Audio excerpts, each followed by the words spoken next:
Hello, and welcome to the Mighty Chat. Katie looks like the first one here. Good to see you, dear. Always good to see Katie.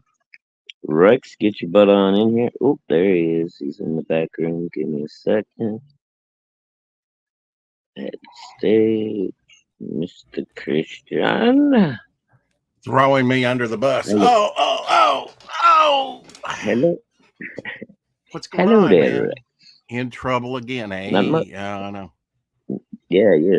Do you want me to see if I can put you in the driver's seat? Um, Hold on a sec. Damn cold. All I know. Wait a minute. Oh, had it right. right. Katie All in right, the let me see house? if I can remember how to Katie in the house? put you in the driver's seat. Oh Nobody's wait, in the you know house. what? I remember the easy way. Hmm? Now, Nothing that didn't work. JD and Levi will probably be coming in here as soon as I send them the link, eh? Yeah. All right, now you should be in control of it. Okay. Never in control. Okay. There, sent JD the link Why you have to and put me in these Levi. situations, Mister? I know. Man, I feel you, bro. I feel like you and I have been beaten at work with the stick heavily. Oh, dude, I'm today was feeling hard. it from Monday, man, all week long. I mean, I get Oh, up and ever. you know, after the Juneteenth debacle, and you know, I just got back from the post office. Yeah. Right. Uh, anyway, Yeah, dude, I made the mistake because it was a little bit cooler today. I was like, well, instead of just fruit and water for lunch, hey I'm Gary. gonna have. I had a couple of tacos left over from dinner last night, Oh. and Now so I ate. that's not a hard shell, right? Because they're going to be soggy. No, the flour tortilla. But Oh, there's Katie. I so couldn't then see I you're went back in the live building, on. after being in my car and having lunch, There's Katie. and that heat just hit me hard, man. I was just not feeling good at all. Oh, I know I it. left, Yeah. yeah, I left an hour early, but I get there an hour early every day, so I don't think us switching places is going to help. I still can't do the chat or whatnot, but if you switch us back, because I think you have to be in this position, then I can present a screen if I want to. okay. And you'll have to be in this position probably to let people in if Levi and JD show up. Okay. Yeah, I got it, and we got him backstage. Shoot. Oh, you Okay. do? Hold on. You'll have to Yep. switch. Yeah, probably. All right. Let's try. Donald It's Sutherland did pass it's away. That's right, it's Carrie. been a Did you know while. that, All right. Shadowhawk? Let's see. There's JD. We'll add him. Levi will let him wait a minute. Hey, Okay. JD. Hey, how are you? Oh shit! Sorry, Levi. I didn't mean to do that. And to answer their question, it was playing Hey, my JD. music mix that Hey, got me Levi. kicked off for a week. So we're over here on Shadowhawk's channel. Yeah. Mm, So it's gonna be a hot mess over here, boys. Ep- that's all right. Episode 784 today, guys. I always like 84 because I graduated in 84, 40 years ago. Wow. Yeah. Before some of our chat was born or they were very Yeah. young. Mine is next year. 40th graduation. Yeah. Now Well, I hosted along with my ex-wife, we hosted the first 10-year reunion. Then we had a 20-year reunion. We didn't have a 30, and I don't expect a 40 or a 50, blah, blah, blah. Yeah. So have you guys ever done a reunion at your schools? Uh, yeah, Yeah. I did my 30th. I avoided all the others because, well, I really didn't care much for the school that I went to. There were a Right. few people there that I really liked, but my experience there from grade school to all through high school was not the best. In fact, I sometimes wonder if my trying to do something, when it comes to creativity and Right. all of that didn't come from, hey, I'm You got to channel that exactly, rage, channel that exactly, trauma. You know, Fail you it. can ride 'em. Exactly. Little bone. Don't How many lose was your in your hair over graduating it, class? JD. What little you got left? Oh yeah. Oh. I got the horseshoe thing going on. I hate that. I should know. just I go love full it. Viking. I love it. Not on my head. I Yes, love it because my exactly. grandfather was like that, and I adored my grandfather. He was an electrician. Mhm. Sadly, he died when I was fairly young, 1979. But I don't even know if he got to see Star Wars. But anyway, Mhm. Mhm. you know, that's key. You got to watch Star Wars, kind of like Wizard of Oz, at least once in your life. Now, Levi's Yes. over there with a very disapproving look on his face, like, nah, not necessarily. What? Levi, Here we you got started to say Ryder. something Over there, we got over there, we got Yep. artists. over I was there. going to ask Jay how many people Yeah. were in your graduating class. 30 people. Yes. 30. 53 in mine. Uh-huh. Wow. Uh-huh. Yeah, Yeah. that's Reardon, You come Washington. from a one room school. Really? You No, did the not one really. Oh, okay. Okay. I've seen them. Come on, JD. I'm old, but I'm not Methuselah. Yes, yes. Yeah, we're Well, I not don't quite know. done. Now Levi, he looks at let him gray out a little. He'll look like Methuselah or Moses, Oh, yeah. but he's still got the hair. It's all Yeah, the top. look at It's that. all the top. Yeah, Enjoy it while you got it. No, I I'm know. keeping it. Male pattern baldness. Curse you. Oh, yes. Not However, anymore. that is a sign of Look, a man, there's a sign lot of a of lot of handsome bald guys testosterone. out there, right? You got Andy Smith, you got Graham Nolan, you got a lot of bald guys out there, Yeah, are- like I that said, are it's doing all comics. about What is up with that? testosterone. If I get $100,000, I'll shave You my hate hair. that. I'll shave bald as a cue ball if you get me into Mhm. 100,000. This Write that campaign, not Let me clip that. Clip it. clip it. Yeah, not for a future campaign because we're gonna do Mhm. some $100,000 campaigns. You mark my words. If I survive, Has anybody done that? Where if they raise a certain amount, they'll get a pie in the face, or they get shaved or something like that. Shadowhawk can better Yeah. answer that. Okay, Yeah, really.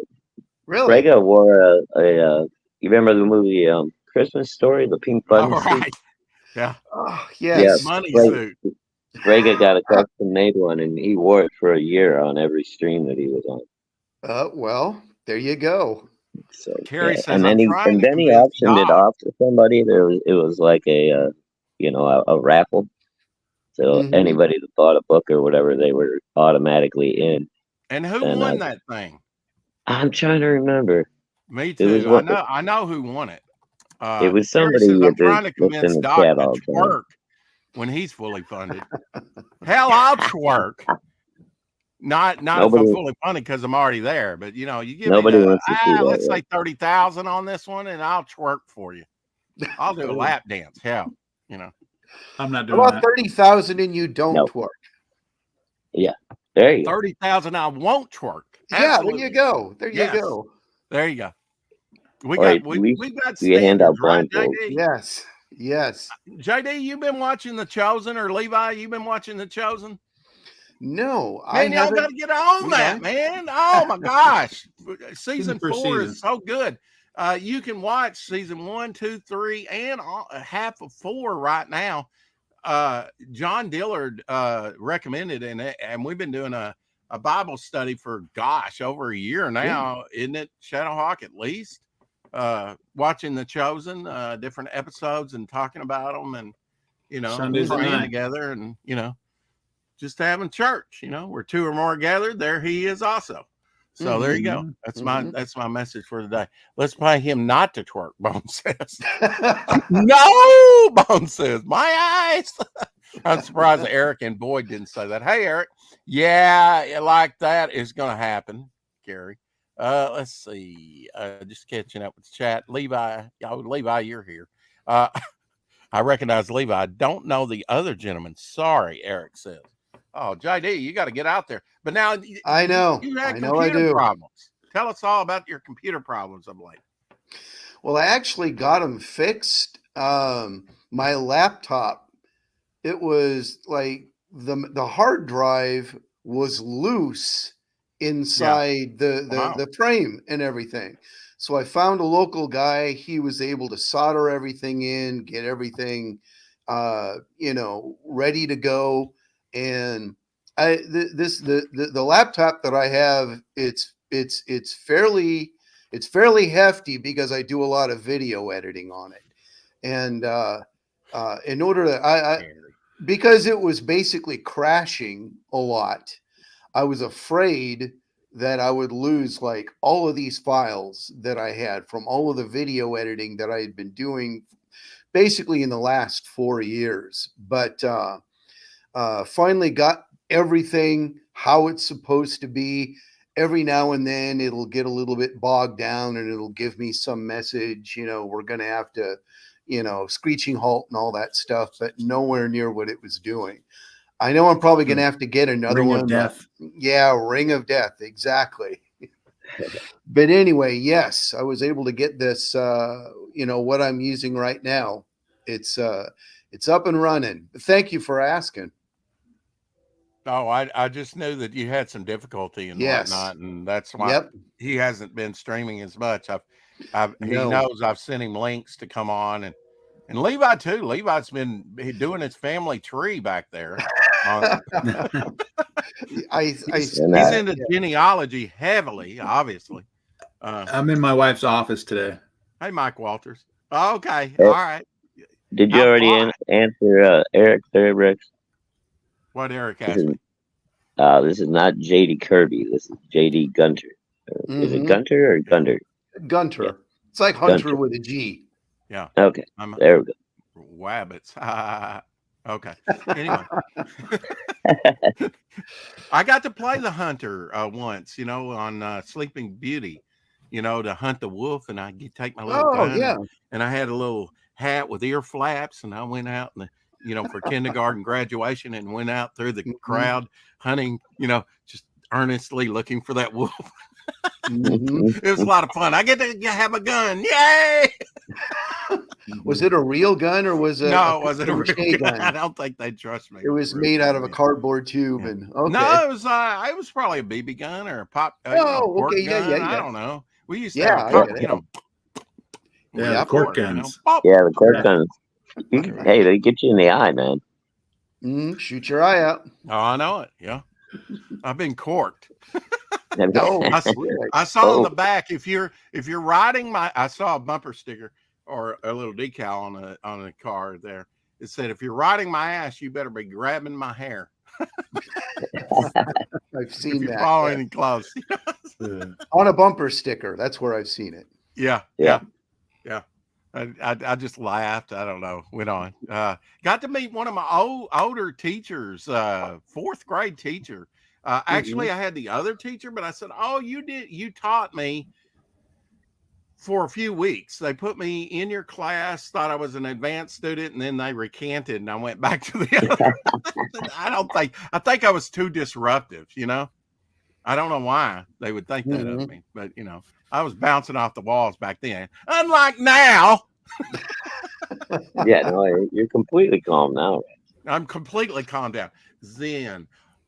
Just breathe, I went into the kitchen and had one of those cathartic moments, guys, today. I had Mom had given me like some ribs, so I put the 3 ribs in there with some water and heated them up real good, 350 degrees, had it in a pan with a handle. Well, I made a dump cake yesterday for my beautician, and I've got these mitts that I put on. You can grab something, 500 degrees, and not get burned. They're really cool. I got them like at JCPenney on sale after Christmas, I think for like $5 a piece or something. I bought all of them, gave them out that Christmas and kept a bunch in the kitchen, and they're great.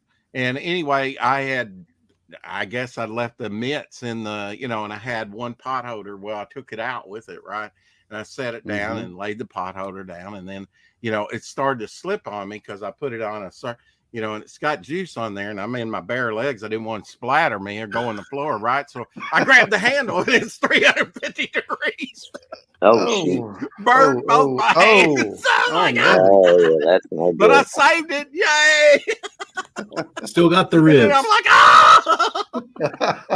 So I put some mustard on there. That vinegar will draw that heat out. You know, it wasn't even cool. I just had some there. Yeah, and it was actually diluted. And then I said, well, now that tends to dry your. So I went up and put some shea butter on, moisturized it, you know, and then I then I went to the post office. Right, I got in the truck. It's been closed up. It's 95 degrees here, and the steering wheel was like on my hands. I'm like, oh God, because they're sensitive, right? Yes. I was like, I'm doing kung fu. You know, moving. Yes. God, what an If initiation! you've never seen that, to graduate, to leave the monastery, he had this hot quadrant full of coals, and it had a dragon and a tiger on one side, and he had brand himself. You know, the brand of the wherever he was on his forearm, pick it up with his forearm and move it so he could go out the door. And that's the way it felt like when I hit that steering wheel. I was like, oh, I did it again. So I'm a little giddy, you know. I don't know. It's the endorphins or something. Pain brings it out of me. So, you know, just handcuff me to the bed, whip me with a cross stick. I'm happy. He's in shock. Don't worry about it. Yeah, just grab my hair. I need to grow my hair out, by the way. Anyway, Mike Walters in the house. Oh. Hey, we're going to talk about your projects. We'll get to it, guys. No problem. No problem. I got my giggle box turned in. I put in a whole quarter. I went to, you know, talk to I'll be right back, boys. Okay. Went and saw my mother before I went to the post office because it was in between. Actually, I went to the post office to get a large envelope, and then went to another one in between, visited my mother, and got to meet one of my former teachers, like I said, and they had ice cream social on Thursdays, right? So they got like sherbet, ice cream stuff. I was having some ice cream, talking to my, didn't really have her, like I said, but we relived some memories. So that was nice. I said, I had to double up on my sense of humor because my brother doesn't have one. And maybe that's why. He knows me. But my brother is like, you know, granted, he's so like Mount Rushmore, all four heads. Oh man. But man, y'all been working hard now. You're gonna your release date is next year. You're shooting for next year, right? We're shooting for campaign starting next year, next Memorial Day. And you're going to release every Memorial Day after that, right? That is the plan, yes. Because Galaxy Memorial Park, there should be four of them at all. That's the way that we've got it all kind of parsed out. I think last time I talked to you, Levi, you were working on 3. Is that right? Yep. Yeah. Still working on 3? No. I stopped and went back to inking a chapter. Okay. Yeah. So you just kind of take it in stages and whatnot. Yeah. Yeah. Now if it's going to be on Memorial Day, do you have a hero that's kind of war centric, like a Sergeant Rock or anything in it? Well, we've got quite a bit of them. Our universe is it's sort of like a reflection on the big two, so to speak, plus a lot of other comic book tropes that are out there. Plus, the more that we created various characters, the characters kind of took on their own, a life of their own. So we have a big 3, a main 3 that just kind of like percolated to the top. We've got a Superman / Captain America kind of a character by the name of U.S. Arrow. He's half Navajo, half Caucasian, and he's gung-ho all the way. he's the epitome of the good guy. And our second one is kind of our Batman. He's called the Drifter. He's a cowboy from the 1880s who he's got the mark of Cain. It's kind of a long, convoluted story, but he murders somebody. He gets the mark of Cain, just like in the Bible, and he's not dying until God calls him home. So he is your shadowy figure. He's got like a long duster. He's almost like a cowboy version of the Shadow. But because he's got the mark of Cain, he's charged not to kill anybody like Batman. He'll shoot somebody's hand, he'll wound somebody, wing somebody, scare the daylights out of them. That's what he does. I was just wondering, because if you're going to release it on Memorial Day, you should have, a nod to the veterans and patriotism, like you say. To answer the chat's question, it was music that why we're here. I played my music mix and they kicked me off for a week off my channel. So there's your answer. If you came in late, I did say that when we got started. You got to be careful on this platform. They're canceled crazy. Well, you don't own your own channel. You own nothing. Yeah. Yes. They own your channel. They can do with it as they will. You're kind of at their behest. I'm trying to think of, would you get in trouble if I talk about the R word, the other video website that's out there? Oh, Rumble? No. Yeah. I don't think so. No. Okay. Have you ever thought about a lot of people what's going on there? Or yeah. What's that? A lot of people went over there. No, I mean, maybe I tried to sign up for it. I had some difficulty. I don't know. I went on. I had zero up to about 2.5 years ago. I had zero online presence. Yeah. And then at one time, I signed up for all of them all at one time. Wrote all my passwords down and everything. Yeah. I don't think Rumble was one of them though. But yeah, I mean, they have more liberty and freedom, I think, than some of the other platforms I've heard. But and I probably need to have a presence over there as well. What are you thinking, Levi? I just read Carrie's comment. She's like, take my mug off the screen. I'm sorry about that. I must have hit it by He was gone for a while, Carrie. Yeah, I was gone for a couple of minutes talking to Mama Hawk. I'm sorry. And it's not an ugly mug; it's a glass or something. It's not a mug. I don't dare dispute her about her beauty. She, beauty's in the eye of the beholder. So I'm still looking. Anyway. I got all one-liners. That's all I got, folks. Well, Rex, can I talk a little bit about, you were talking about, is there a specific patriotic character? Well, when it comes to Galaxy Memorial Park, the whole thing is a nod to not only, military, veterans, but also first responders.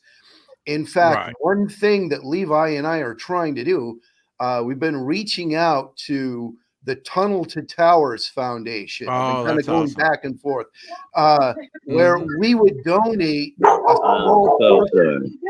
small portion of every book sold to them, but we're still kind of going back and forth. And I think they might have charity, option on at least Indiegogo. I don't know. Now, you guys going to go exclusive with Fund My Comic, or are you going to go on multiple platforms? Yeah, Fund My Comics. Going back to the patriotic thing, the chapter 3 is called Memorial Day. There is a Memorial Day ceremony inside the park honoring veterans. Yes. So it does tie in. Yeah. Right. Yeah, the whole thing. Yeah, that whole chapter. You would think that there would be something about Memorial Day, and sure enough, that's what that is. Yeah. It's about Memorial Day. It's about people memorializing heroes that have gone on. it's basically set in a graveyard, though, right? So that is such rich material. Yep. I don't care if it's Arlington, Arlington, or wherever. If you're in a graveyard, you can tell all kinds of stories. That is exactly right. As a setting, it's a graveyard slash park. So I mean, there is things to do in the park. There's like a playground for kids, right? That sort of thing. So it does take off of the. We do come on and say like the origin of it is Grand Central Park in New York City, but here in Spokane, Washington, we got Spokane. We have our own park downtown, and there was days in the summertime where the YMCA is there, where my mom would take me into work and send me off to the YMCA for the day, and I'd spend my entire day in that park. See, that would deepen the story, JD. If you, I don't know, and you probably that's in chapter 5. But there's a scene like that, almost like the Twin Towers when they came down, and then we made a memorial there. You know, if that was a former battle scene or something where the memorial park was put, it is, then that would give it more extra added significance. Just it is. In our universe, instead of 9/11 happening, a universe-shaking event happened. I can't really talk too much about it. Spoilers, you know. Now, do you have first responders in the story along the way? Toward the end, we've got, we've got police, we've got, because there's some pretty big stuff coming down. Toward the end. If you got fires, you got to have firemen, right? That's right. Yep. Well, technically, the park takes care of itself. In that way, if you're talking about fires inside the park and needing responders and stuff like that, the know you by your fruits. The park, if your loved ones come and visit your grave and you're a superhero, you'd want them to be protected, and the park knows that. Right. So, in the origin of the park, there's a whole sequence over on Rumble. There's a video of it. I did all security. Another great idea. That's what I'm talking about. It's so all those inks I did on that origin part are all digital. So, the actual so is this part sit in the here and now or in the future? Here and now. Here and now.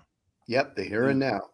It's just like I said, the big two. It's in the here and now, but there's all sorts of alien technology and advanced technology, but not too advanced to turn us into 2001: A Space Odyssey or something like that. Anyway, Levi, what were you kind of saying about like the protocols of the park?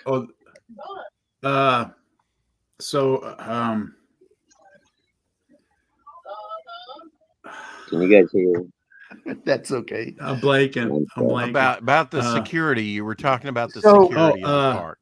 Okay, so it's not a big secret. There's a video of it over on Rumble of the origin of the park, where it shows you the gigantic explosion, and it shows you there's a sequence in there of a character we call Pop Rivet, and he's in like an AI robot major battle suit, and the stronger it gets, the bigger it gets, and it does this by drawing in extra technology similar to the Box character from Alpha Flight. And so the explosion happens, and in order to save lives, the AI robot absorbs a ton of the wreckage and protects the rest of the city. And so in the course of that, he gets interwoven into the park. So you could basically say the bones and the DNA and the veins of the park are an AI robot. And that robot, basically protects everybody in the park, anybody that comes in the park. Because that's okay. I'm just gonna let it out here. Something happens inside the park, so it's a major thing. Like, how did this happen? Like, how did the protocols get broken? So we have an old story to it explaining how this stuff gets set up, and then we have a frontline story where you're experiencing well, shoot, here's the park, and here's what the park is about, but something happens in the park that shouldn't have happened. Yeah. So, and that's the mainline story. Right. There's now, JD, the origin of this. you know. I Okay, mean, you know, we've got how you came up with this whole where'd the idea thing. come from? It Mhm. came from two places, and Levi, I'll let you kind of back me up on this. The very first thing, 20 years ago, wasn't it 20 years ago where we both came up with? So there were people coming out with comics like uh, what if there was a coffee shop for superheroes? Mhm. What if there was this for superheroes? And the whole thing was Mhm. superheroes in everyday situations. And Levi It's and a I, story about Levi nothing, and I, Jerry. what's that? What's that? Yeah, yeah. It's a story about nothing. It's a It's story about about nothing, Jerry. Yeah, it's a show about nothing. so Nothing happens. we came up with what if there was a graveyard for superheroes? And I thought, oh yeah, that's great. And at first it was kind of a gimmick, but Yeah. then I started pouring all I of a like sudden, all of these ideas started growing. I Uh-huh. started putting my own kind of personal things that I was going through at the time. And then it kind of got put on hiatus. We picked it up, put it down. And then what was it? 2021, I can't remember. 4th of It's before July. that. It was I think it was like 2019, 2020. Um I think it was about 2020 because you had you had Antifa running around pulling down statues Yeah. and defacing things. The president at that time, Trump, comes on and he goes to um come on, Mount Rushmore, and he makes this big speech about he's going to turn Mount Rushmore into a park with statues of American heroes that people can walk through. We hear that, Levi and I, we call each other, okay, we'd better get off the dime on this and we'd better kind of make this real. So Uh-huh. we've been hard charging it ever since.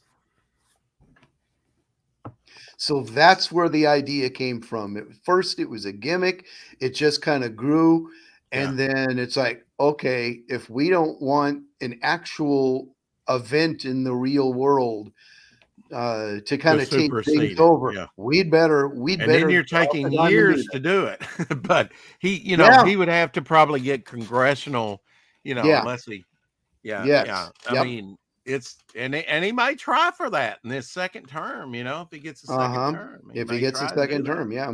Um I've got a so feeling he'll be it's busy with other interesting that things, but it's beginnings was kind of like inspired by comics, but yeah, then real life kind of prompted it as well. I think that's the right. best Yep. that's kind of like practical sci-fi or practical effects and computer generated Yeah, effects. I think CG. when you get the best of both worlds when you combine the two, use all the Right. tools in your chest. Yes, exactly. Yeah. I Don't think limit yourself on what you can right. do. Do you enjoy drawing it more than you do inking it, Levi, or vice versa? I enjoy the whole Apex. process. Yeah. I bet you've it's grown as an artist through this. Oh yeah. It's therapy for me. So it's it started out as physical therapy and then it just turns into regular therapy. So how So many because it was superheroes you got in this thing so far, you think, number wise? Rough estimation. I think we knew at one point in time, but how many? We knew at one time. I mean, we had discussed it at one point in time. I want to say it's like in the 60s, but yeah, no clue. I mean, we've had plenty of sessions where, we just sat around thinking of characters and stuff like that. And we've got amongst the two of us, we've got a catalog of character description, and this is just heroes. This is not villains. Over 100 characters. In fact, we've made it kind of one of the things we'd like to do is we'd like to assemble, remember the old Who's Who in the DC universe and the official handbook of the Marvel universe. We're trying to assemble one of those. So we're kind of going around. Yeah, we're trying to go around and find artists out there that will do a stand-up drawing and then an action drawing for each of these entries, but I've got the entries all written up as the writer. Levi, over here, he's got like a lot of spot drawings and stuff like that, but there's so many of them. He's kind of limited to the ones that are in the story directly. Right. So, but yeah. Well, the good thing about your story is you could have like a hero die and all the other heroes attend the funeral. Mm-hmm. And so you get to work them in. They just have to be, you might only catch a head and shoulders shot of such and such, but I mean, you can do group shots like that and do a lot of cameos. That's I worked in one of my characters enough that Jay actually had to write him into the script later.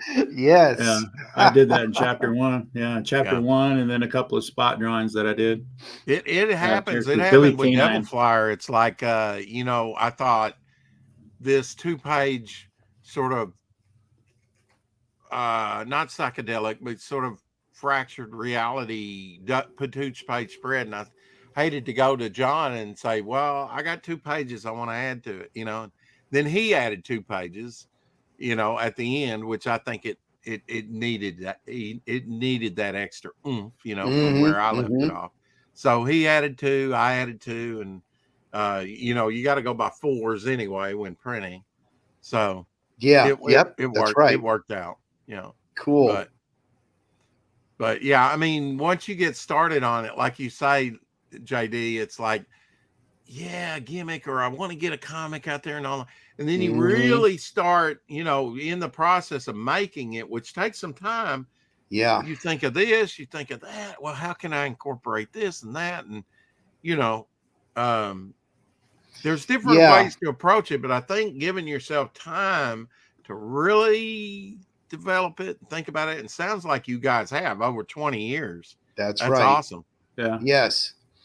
And I know it sounds insane, giving ourselves a year, not to do the campaign, but a year before we start the campaign to learn about, what are the ins and outs of hiring spot drawing, artists. About, I'm learning about not only, campaign stuff, but I've been going to printers. You got to know your printing. A guy that does regular, his own show, Comic Book Radio, Peter Samedi, he's like, if even before you start putting this together, you got to know about printing. You got to know, what is the printer going to need from you? What formats are you going to need? Just like you were saying, it's all in groups of 4. I wouldn't have known that if I hadn't have started to the process of learning this. So it's that my biggest fear, and I think it is I think Levi can say that it's his as well, that I hear so many stories of people going off, half-cocked. I got this great idea. I'm going to do a campaign. Oh, it's going to be great. Everybody pitches into the campaign. 2 or 3 years later, hey, you ghosted us. We gave you money. Where are you? The thought of not having this thing ready at the time, it's unthinkable.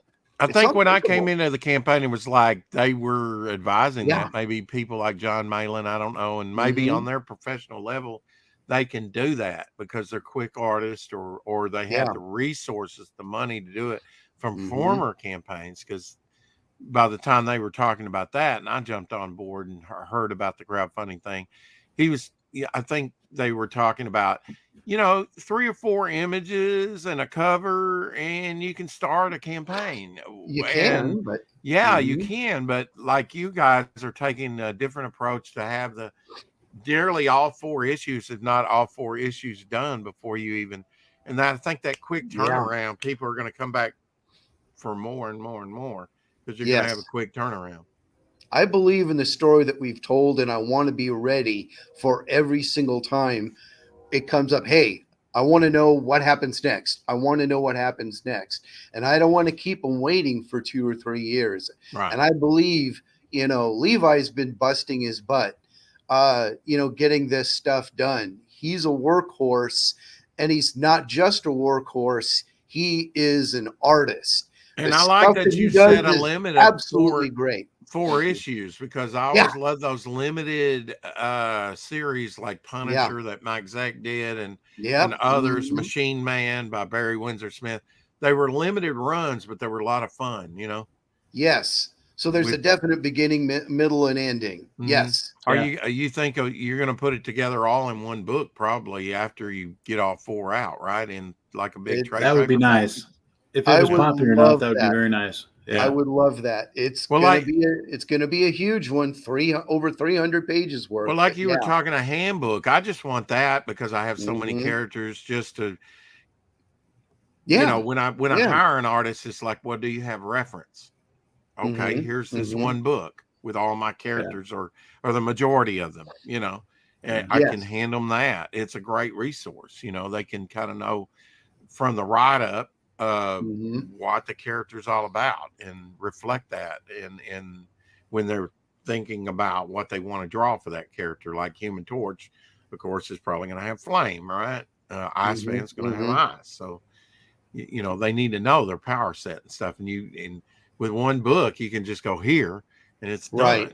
done, It's almost And- kind of like what they used to call like a Bible, where you have Yeah. this big binder of all the characters.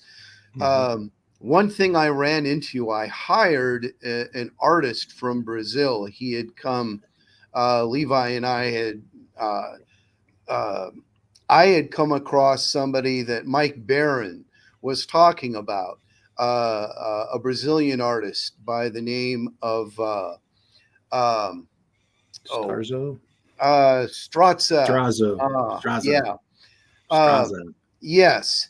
And I had a character for, we had our drifter character, our ageless cowboy character, and Marcelo Strazza. And I said, yeah, we've got this, what's your rates? Set everything up. And then all of a sudden I realized we don't really have the definite coloring. I had some color illustrations, but it's like I could tell that he was used to somebody that was a lot more experienced and a lot more professional. And it's like by the time we were done, I felt really bad for the guy. But this is it's an education, like I'm saying, just like with the printing, it's like, what do artists need to know? Even if they're doing a spot drawing, well, they're going to need to know the coloring if they're going to do it in in color. If it's going to be in color, right? Yeah, exactly. What sort of stories are being told if they're just making a scene up out of whole cloth? This is the kind of story, and you can say, I doubt. Use your imagination. Just use your imagination. But sometimes, if you got somebody that's that good, and you can and you've worked with them before, you've seen their work, and you go just do your thing. That's great. But when you're on a budget and you're looking for maybe not the best but competent, you just don't. I mean, I know that certain artists are like, okay, I did this piece for you, and they put a bad colorist on it, and they're like, nah, I'll never work for that guy again. Exactly. Because they didn't get a good colorist, and it made my stuff look bad. And I totally understand that. I totally understand that. You've got to, if like Levi, I know he wouldn't be this egotistical, but if I said, Levi, draw Sea Demon, and I got a horrid colorist, I thought it was the greatest thing since Moses. But Levi was going, this is junk. I mean, I could have set my kid with crayons better than this. He's probably not going to work for me again. Nope. It's happened. Yeah. So yeah. There was the Batman issue where my kid got to work on it with us. When I pulled that off the shelf, I was just kind of like, Jesus, the guy just like red, blue, yellow, You're just kind of like, was there any coloring involved in it whatsoever? Levi, Batman has never been the same since they did away with the Confederate gray in the Crayola box. I'm saying, just saying, you gotta have that Confederate gray. That's true. When I was growing up, I remember when they retired certain colors from crayons, and Confederate gray was one that went real quick. Mm-hmm. Oh well, If you I never even thought about that. mint, unmelted Confederate gray, I wonder what that thing would go on eBay for. I have no idea. You know, I never even thought about that actually. yeah. Do you remember Confederate gray though in your box? And if you were real good and you got the 64 box that had the actual sharpener in it, the sharpener in the front, hey, and I'd have 12. You know, little bitty, can't afford the big one. I want the big one with the sharpener. You don't need that many colors. Hey, Doc. Good to see you.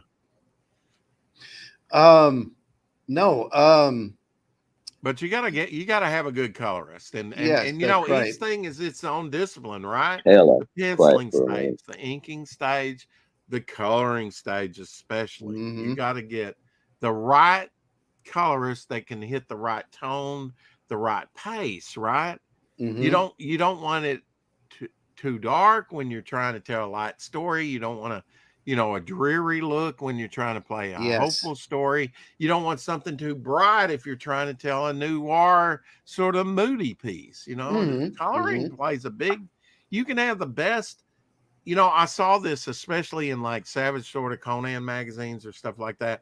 You'd have John Buscema. You can't get any better than that. No, you as can't, far as honestly. an artist. And then they would get this, hi, I'm learning inker, you know, or even some inkers that would overshadow the work, you know, and put a little bit too much, I think, of themselves into it. Right. You know, they're artists in their own rights. There's difference in between inkers and embellishers, right? Well, I remember you got to take that penciler and just grind his head right into the ground. And just be like, no, I'm an inker. I'm in charge. Yeah. Just don't do Vince use Coletta. Their bones for ink.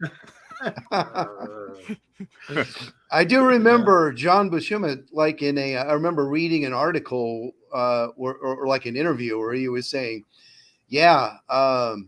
I hate it when I put everything into a pen, you know, like a penciling job, and then somebody just basically half-heartedly goes, you know. Well, I mean, that's the different look. You know, if you could get Leonardo da Vinci every time, I'm just saying, you know, or Michelangelo, but you can't, or Raphael, you know, you can't. Yeah. You know, you got R. Crumb. Yeah. Or whatever. You know, yes. You got Ernie Chan. You got, you know, I mean, I've got my particulars when it comes to inkers, even, you know. Yes. If I want a scratchy line, I'll go with Klaus Janson, right?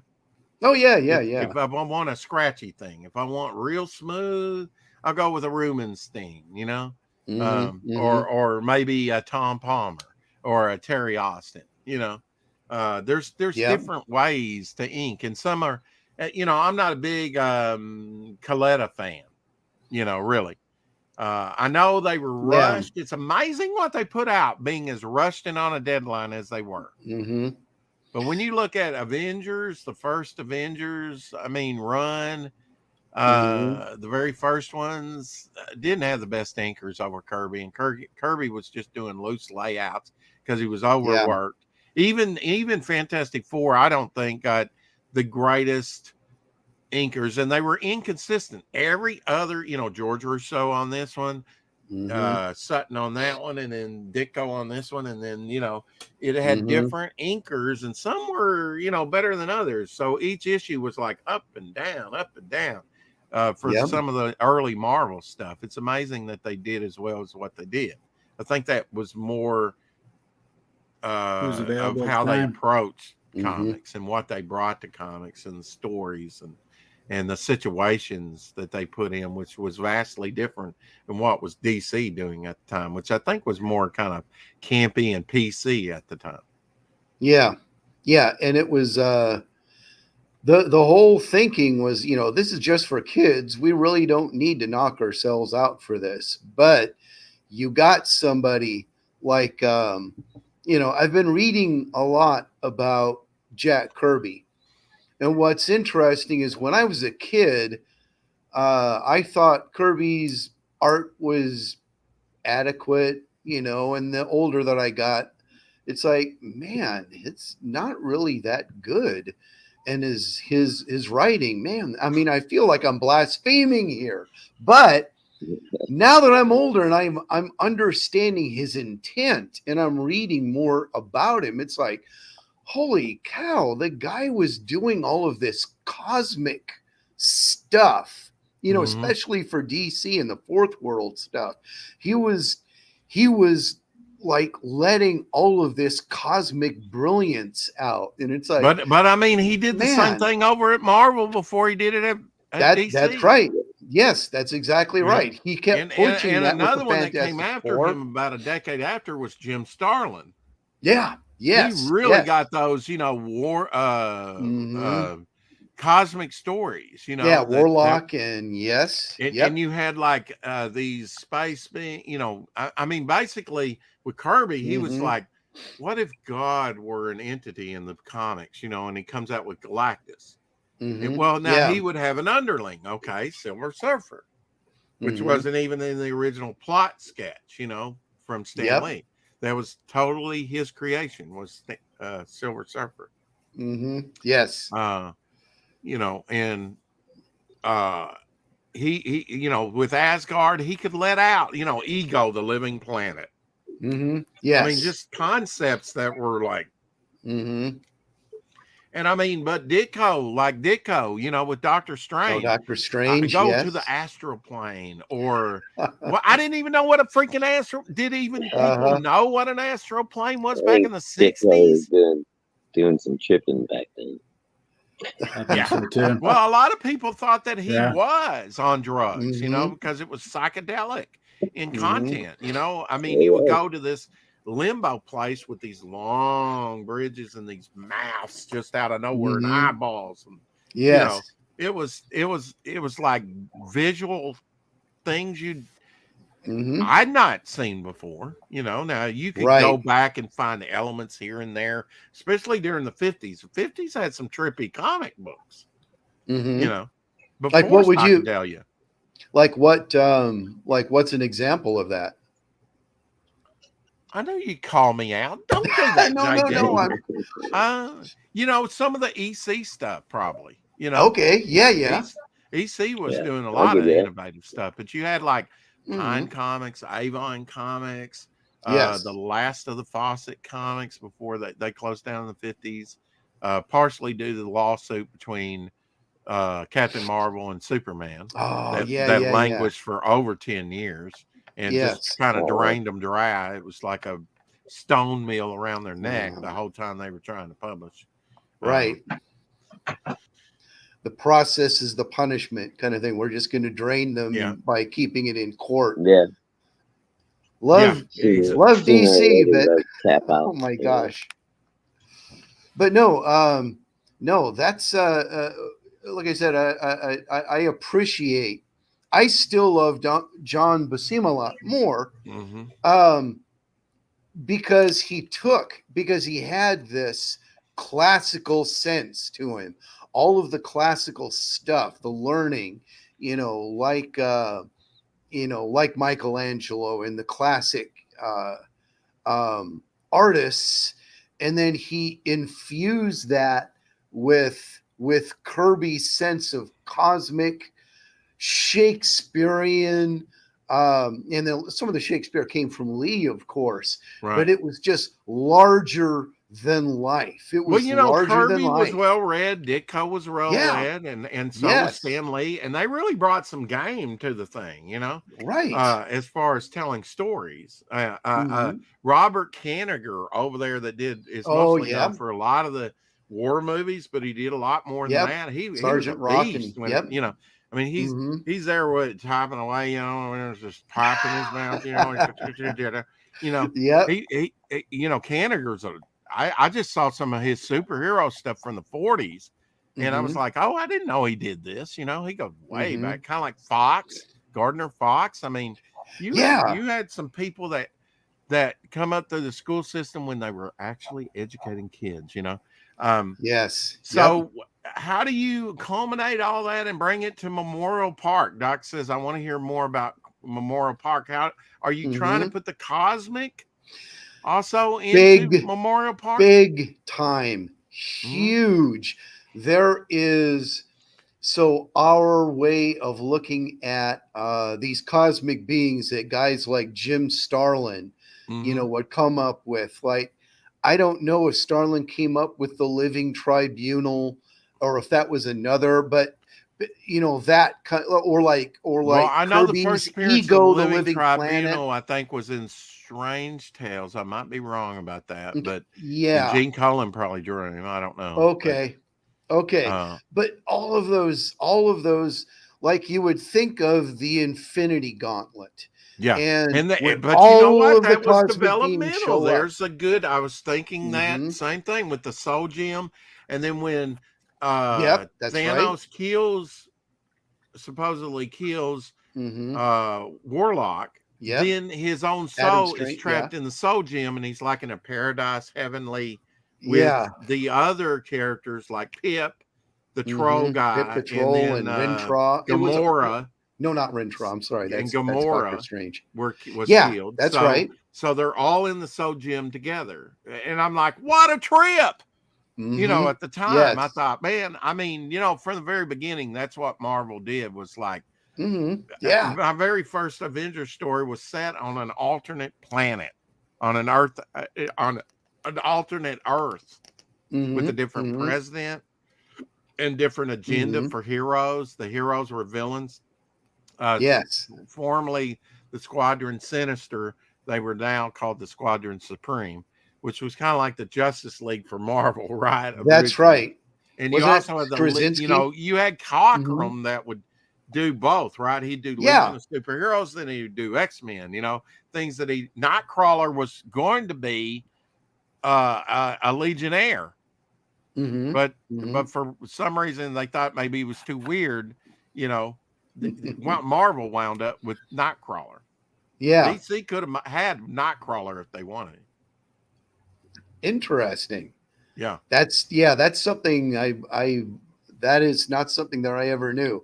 I'm so kind of glad that Marvel got Nightcrawler. You guys are doing like me. You're launching not just a book about one or two characters. You're launching a whole universe.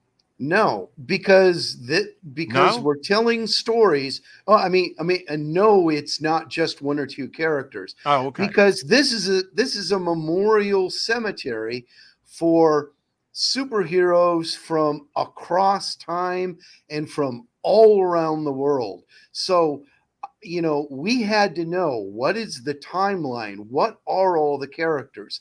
We've got a character that is, he's kind of modeled on Superman and Captain Marvel, but he's Nietzschean. He's a Superman who basically, this guy reads Friedrich Nietzsche and about the will to power. And he basically goes, I don't believe in God anymore. I'm going to not set any limits on my own power. And by doing that, he becomes a Superman or Captain Marvel-like figure. And then he actually winds up hooking up with the Nazis. And that's a very, very, very, very side story that we learn about. But it's actually, he inspires the Nazis. He inspires the Nazis. Yeah. Right. The actual visual look of him is he's an SS troop. They literally like went, oh, this guy's so cool, we're gonna copy everything he does, and that's right. Creating, the Nazi uniform. Right. Yeah. So the brown shirts was when he was going to the bathroom. Anyway, you know, Yeah. So yeah, and in this there's world, gotta be a we lot also of decided that that Mhm. Adolf Hitler had the ability of talking somebody into what's the word The I'm missing power of here? persuasion. yeah. Persuasion. Yes. Yeah. Mhm. Yeah, that was Hitler's major power, Yeah. or his superpower in our world. So Yeah. Exactly. Yeah. Yeah. I mean, Earlier today, I that's what he just had. got intrigued by a thing where they take AI, and what they do is they take his cadence and his speech and whatever, his Yeah. calmer moments, not where he's like, hey, Yeah. Yeah. but that some say I would be doing that today, like Doc said, have you took your meds? I believe I have, maybe too much of it, but translating that into English, and he Mhm. almost sounds English when they run it through that, and they show Mhm. you different things that he said, or it and some just clips, because it takes a while to edit that stuff and get it just right, the way it would be, because if it's off, it's not going to sound right. You're going to know this is bogus. But Mhm. but I was like, wow, and there's one Yeah. recording I found out, and I'm not been looking into Adolf Hitler. These things do intrigue me, Mhm. World War II and stuff like that. And the comics kind of birthed out of that, and the Mhm. 30 pulps, right? Of like, Yeah. I mean, it goes back further than that. I've been Yes. looking at a lot of pulps lately on eBay. Um, you got Dog Savage, you got the Shadow, of course, Mhm. and you the Phantom, and then The the spider. newspaper Yep. strips, but you got Buck Rogers, you got Flash Mhm. Gordon, and I swear, man, Flash Gordon, I think he inspired a couple different when Flash Gordon goes to Mars, he's dressed in an outfit. I said, that's Aquaman. And it makes sense because, well, you think about it. He was blonde Uh-huh. hair in real Yeah. life, and he was an Olympic swimmer. Mhm. And they said, yeah, Aquaman, easy, Interesting. Mhm. we have an Aquaman. because you kind of go to the We do. elements, right? You go to earth, Yeah. wind, fire, and the water. And then Yes. what else is there? Uh-oh. Rock monster, or I mean, the wind, or Radiation. yeah. Yes. But now I like that you're, like my inner man character is more my philosophical side. Like Mhm. Timothy Mhm. Olsen said something recently in one of my chats. He said, Rex, do you ever regret putting so many or trying to fit so many characters into your book? And I'm like, no, not at all, because if I want to talk, like Grave Tales, where Doc illustrated, that's more of Mhm. like an old Charlton suspense Yes. horror story. And then with Inner Man is more philosophical, like you're saying, Nietzschean, or whatever Mhm. philosophy, or Christianity, whatever, Yeah. Yeah. a Yep. thinking character. You got a character that's unthinking, like Wolverine, like go right into battle, a Mhm. berserker. Mhm. But that doesn't always fit every story, right? You want to have a thoughtful Doctor Strange. You want to Yes. have a sort of neutral person, or a person that comforts, Mhm. Yeah. or shows a lot of emotion, or you want a mix, right? Yeah. Yes. Because we're human, and we want to express our ways. Do you want to go berserker 24/7? No. No. No. And I think a lot of if that's all the story you want to tell, fine, Yep. tell it. But you're going in there. I hope you have other emotions. Mhm. Maybe how did he get to berserker mode, that where he doesn't care? Yes. Like maybe Frank Castle, you killed my Mhm. family, you killed my mother. So he comes after you. Right. I mean, as a writer, one of my biggest influences was Ray Bradbury. Ray Ah, good Bradbury choice. took very simple science fiction and horror ideas. Rocket goes to Mars or goes to a planet out there, and he took those very fantastic elements that Some people would just go, they get off the rocket and then a tentacled monster attacks them and that's it. So Bradbury, the thing that I loved is he would take that story, but yet add a thinking element to it or an emotional element to it. So you got that adventure and you got that sense of, I'm going to another planet.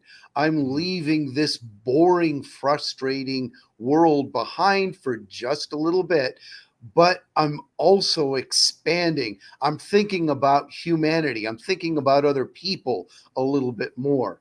And that is a big inspiration for Galaxy Memorial Park. We've always, as Yeah. long as people have been around, we've always liked those epic tales. You can go all the way back to Gilgamesh. Gilgamesh. And where they wrote it on clay tablets. Some people would say that's how I produce my comic books, which is not correct. I laid that aside. Now I do scratch art, but then I like that. I like that quality of that. And the good thing is you can't erase. It makes you very, attentive about what line you put down. You really had to think about it because, either that or be just, John Buscema. Yeah, I got this, But I guarantee you, he didn't start out that way. It's a learning process, right? It's a pruning the tree to become a great artist, whether it be writing or whether it be, Now, I do believe in talent, but talent will only take you so far. We were talking about a guy that I went to school with, and I met him about 5 years after we graduated. I think it was about 5 years after we graduated. So that would have been 35 years ago since I've seen him. Not seen him again since. Surprised I caught him out and about wherever I saw him at. And I said, "Are you still drawing?" Because, in fourth grade, I wish I had his talent. He could have went on to do comics. In fact, he did his own characters, and he had that gestural that I did not have down. And if he would have, he said, "I don't even draw anymore, Rex. I can't even draw," and he didn't use it, but he had the talent. I don't know. He had the talent. He had something that I never had. I had three things: practice, practice, practice, and I still don't think I'm good. At it, but you keep swinging away. It's slow and steady wins the race sometimes. It's not the guy that just blows you out of the gate, but are you going to finish it? That's right. And that goes with crowdfunding too, like you were talking about, JD. Are you going to get it out to people? And I think it's very smart that you don't just put up like 4 images and a cover and say, we could do this. In a way, you're selling selling dreams, you're selling possibilities to people in a way, but you got to close the deal too in a timely fashion. Yeah, because this is a professional thing. Levi actually was the one that was like, I don't even want to consider this unless this I'm is glad finished. You said that word, the P word, professional. There's a lot of unprofessional crowdfunders out there that don't take it serious enough. They feel like they can just get it out on their own time. And that's not what people signed up for. No. I'm not going to say any names or anything like that, but I've been waiting for the last 2 years for something that I backed. It's a pretty big thing and with a pretty big name, but I know I get regular updates. I know that it's coming, but 2 years is way too long. It's way too long, 2.5, almost 3 years. And I understand that's what crowdfunding is for. You get the money, you pay your people, and then you put it together. Does he pay you, Levi? I'm just wondering. You can DM me. Neither of us. No. But I think it's cool that you two have been co-plotting and talking and friends for such a long time. That it's that you can bounce off and brainstorm together. I think that's great. We're pretty. Because I was really reticent to work with, like, say, Doc Blaylock, who's out in the chat, you know, at first, but we got to talking. Mhm. He's like, oh, I got a similar character. And we just hit it off. And I think we Mhm. told one of the best stories that's going to be in my book. You know, I think personally, I think it's my favorite, you know, story. I can't Mhm. wait till it comes out and that he can get the book, look at it and go, I did that, you know, and I can take pride Right. into it and he can take pride in it. And, you know, The person I feel sorry for right now is our letterist. Yeah. Because we gel so well together. There's times where Uh-huh. we might talk about something or something. Yeah. I'll change something. He doesn't like something, whatever. We just, you know, he wants something to do. I want something to do. We both give and take, right? Yeah. And so we give and take so much that literally by the time it gets to a third party, we're literally hand him this completed project with all these post-it notes all over it going, you Right. can figure this out, right? It'll be easy. Just letter it. It matches Yeah. all up. Yeah. The- Have the- you settled on a Yeah. letterer? Because I know you Yes. were looking at. Yeah. You Yeah. have. Can We you still announce got, who that was? We Yeah. stole yours. We stole Keith Oh, did you? Gleason. Okay. I was going to Yeah. say you can use Keith. I mean, he's Yeah. Oh, got yeah. time. He Mhm. could probably do both of ours. No Yeah. problem. Yeah. You know, I might he- have 20 pages for him max right now. you know, Right. Yeah. Well, So the job that he does is it's excellent. Yeah. He did a great job. I realized that the script for especially the first chapter of our first book, it was written over 20 years ago, most of it. And I realized that back then, especially, I suffered from diarrhea of the keyboard. Way too much stuff for him to try to wade through, and Yeah. he interpreted it perfectly, But- just perfectly. And I realize everybody, a letterer is not just a letterer. He's Right. got to have a graphic sense. He's got to have a Mhm. design sense. He's got to be an editor for and he's words got, and you know, everything. he's Yeah. even keel. He's got a great personality. Yes, you know, he does. that oh means- man. That means a lot. And Yes. you know, we're all guys of faith here. I think Mhm. that helps immensely. Yeah. If Yes. you're dealing with somebody, I don't expect somebody that doesn't have my personal worldview Yeah. to look through my eyes and see what I see. Right. You know, and I know JD, you don't, Levi, you don't look through these eyes, and neither does Shadowhawk look through these eyes and see exactly what I see. But I think when it comes to major tenets of what we believe, Yeah. resurrection, perpetuation of sins, things like that, that we have Mhm. common beliefs, and I think that's important. Right. Yeah. You know, that Judeo-Christian background helps a lot. Yes. Kind of a Yeah. biblical worldview.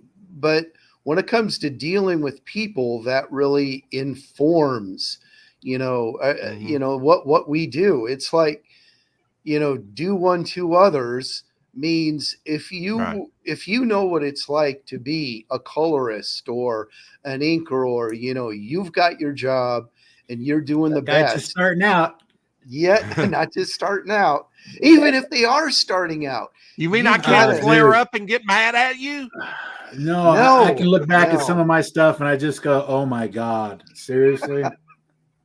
Yes, but Yeah. patience. Why was I patience given was a the shot? result, Mhm. Yeah, because who knows? I mean, this is the way we look at things. Maybe I think it's great, Levi, that maybe you're not God- looking maybe at it God just as said, a "Hey, job, but you're looking gonna at give it you a as chance." therapy for you. yeah, yeah. It's yeah. We're not really going to get into it too much. I mean, I don't really want to, be Mhm. like, "Hey, this is the campaign of the guy that's had 3 strokes," right? I don't want to be like leaning on that like too much, or as the whole like banner of Right. like, "Hey, support this conflict I because hope this it never guy." happens to you again. I know you do Yeah. too. Yeah, I do too. Yeah, but yeah, it's my days are a little rough sometimes, So Yeah. I got all the issues that somebody that survived 3 strokes would have, and Mhm. Right. I can tell everybody that asks me for work, basically, like, "Hey, I'm medically disabled." So read between the lines and what that means. But yeah, I definitely, my battery for the day is short, and this time of year is because I garden as well, because like literally like everything that I used to love to do, not a pity party here, but is gone now. It's like riding bikes, running, jogging. There's no, anything that deals with balance. The energy level's just not there. Yeah. And then you, my neurologist was the one that cued me in the first year. She said, pay attention to the sun. And she says, you're going to want to learn about space weather, and it didn't, she says the solstices is, to somebody. So we're on this, everybody doesn't know this with that, because of what God gave us a vestibular not to feel it, but we're on this gigantic teacup ride in the universe. Yeah. And and when we get to the solstices, the way I compare it is it's like tubing behind a boat, and that guy takes you in a circle, and you reach that apex of that circle, and it's pulling on you the hardest. That's kind of what the winter solstice makes me seasick, and the summer solstice messes with your equilibrium. Yeah, so it doesn't even give me the same symptoms on both ends of it. So. And then it's not only the solstice, but it's the buildup to it. So there's like I've not had a stroke, but my father had 2 strokes. Well, more than that, but he had one on the right hemisphere and one on the left hemisphere. Oh, so man. like he was like 2 months after the first one on the left side, he had another one on the right. Just when or vice versa, actually. And right when his speech was just about to get totally normal, he had another one on the left side, and his speech was never the same after that. But he did fairly well. So I know a lot of what I can identify with, because I went through it with him, repeatedly, and others in my family as well. I know what that's like, and I know what it's like to have no energy whatsoever. Yeah. I've actually, at this time of the day for the last 2 weeks, I've been taking an hour nap. So I'm kind of like, this is, you guys are, that's how you guys for you. It's nap time right now for me. So, I nap. I definitely, I couldn't make it through the day without a nap, Yeah. Well, it helps with my neuropathy. If I take a nap, it'll calm it back down again, and then it'll give me a little bit more time to be able to do things around the house. Well, since I've been on the internet, I've been looking at, and I've kind of worked it into my own comic about frequency and the electromagnet field around us, and being grounded, with your feet, and then people use canes that grounded them, and just free energy. And I haven't done, but I've seen enough on it to kind of get a smattering of what I was like, the Nikola Tesla thing. It all kind of makes sense to me. Yeah. Somewhat, the different frequencies to listen to music to. I totally do that. Yeah. I definitely, King David talked about that centuries ago, your eye gate, your ear gate, you need, what, if you eat junk, you're going to get junk in, junk out. Right. You got to eat healthy food, just like with the frequency that you hear, what, you can get desensitized. If you work in a coal mine, I guarantee you your smelling is going to be affected. Oh man, Your taste is going to be affected. Oh, yeah. All your senses are going to be affected by your environment. That's physical. That's an overwhelming physical environment. But we don't realize in this rush, especially if you live in an urban city, right? And at a fast pace, you're on a treadmill. You're on an escalator, either going up or down all the time with this sense shattering stuff that desensitizes you after a time. You just don't think about it, but it's ever present till it's not there anymore. And then you're almost like going through withdrawal sometimes for that stimulus that you didn't realize you were being bombarded with all the time. Yeah. And you got to process, but your mind has to process all that. And after a while, you become desensitized to some of it. And sometimes that's good, and sometimes that's bad. Because you know, if you're desensitized to the wrong thing, you could be missing a lot, right? That you need to be picking up on. Patterns. So my strokes were cerebellum, so lizard part of the brain, blew out my vestibular core function of the brain. So like the stuttering that comes in is because, you know, speech isn't a command function of the brain versus like balance is. But you were talking about like listening or feeling stuff, listening to your gut, patterns and stuff, all fight or flight. All of that runs off of the vestibular. So now everything sticks out like a sore thumb.